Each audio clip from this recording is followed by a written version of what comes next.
Well, today on my way home, I thought I would stop by and drill you with a bunch of questions. No, actually, only one question.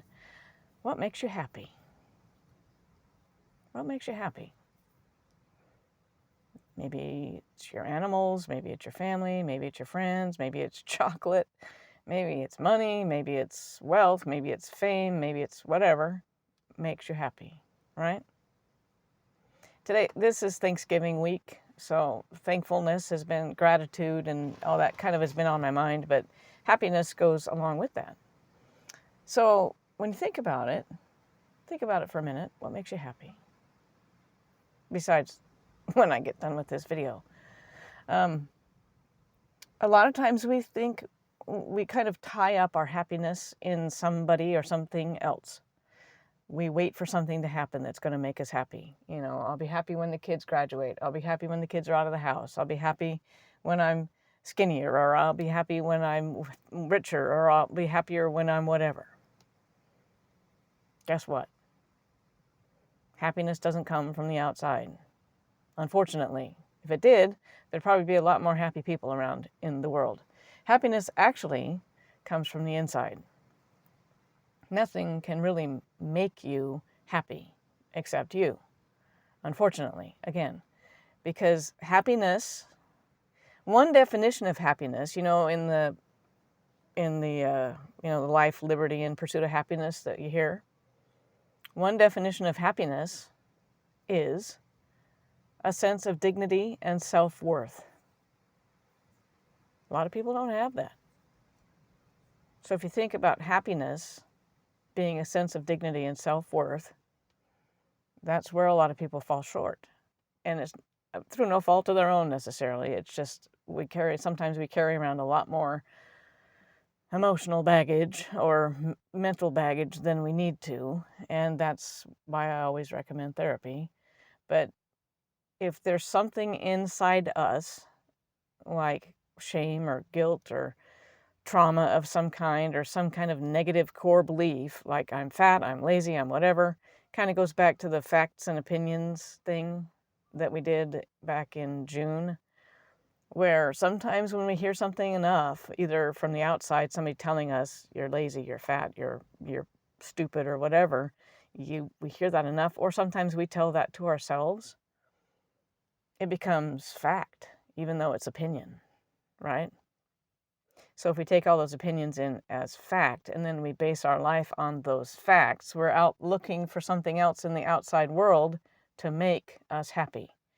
It doesn't work that way. We have to make ourselves happy from the inside out. Sometimes it's spirituality that people find their relief in on the inside. They work through the shame or the guilt or the whatever. They're missing. They have a hole needs to be filled with something. And for a lot of people, it's God or something similar to God.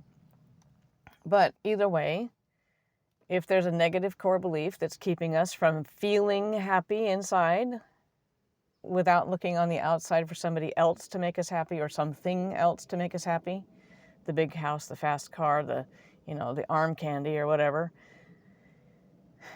that's giving away your freedom. Life, liberty, and the pursuit of happiness, right? That's giving away your freedom to something or someone else, just like addiction does. You give up your agency to a bottle or to gambling or whatever. So it's that happiness comes from the inside. Finding it is the trick. So identifying those negative core beliefs, we'll do a whole nother video on core beliefs, but identifying those negative core beliefs of how you feel about yourself and how that affects your happiness. And being happy does not mean you're just a smiling, giggling Pollyanna fool the whole time. You can have bad times and trauma, traumas, but you can have traumas too, but like grief and things like that. It doesn't mean you have to be laughing through it all. That's not what happiness is. A sense of dignity and self-worth. You can still be sad. You can still have bad days. You can have good days or whatever, but it's that inner sense of self-worth and dignity. Finding it is your assignment. So that's why I recommend therapy. Even life coaching can help, but relying on something or someone else to make you happy is not going to work, or it's not going to work for very long. You can enjoy things, you can find pleasure in things, and there's nothing wrong with that.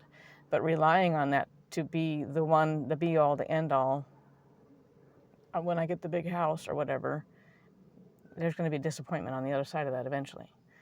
So it's kind of a weird, disjointed little thing, but I wanted to bring that up because I heard, we were talking about it earlier today. And since it's Thanksgiving, identifying what you're grateful for or grateful in, sometimes things that we're going through, as ratty as they might be, eventually might have a lesson for us to learn that we could be grateful for. So that's another topic too. But happiness. Think about that. What makes you happy from the inside out? Because when you're a kid and everybody says, what do you want to be when you grow up? The number one answer should be happy. So there you go. I'll just leave you with that to mull over for a while. Okay? So, until I talk to you again, take it easy and I'll talk to you later.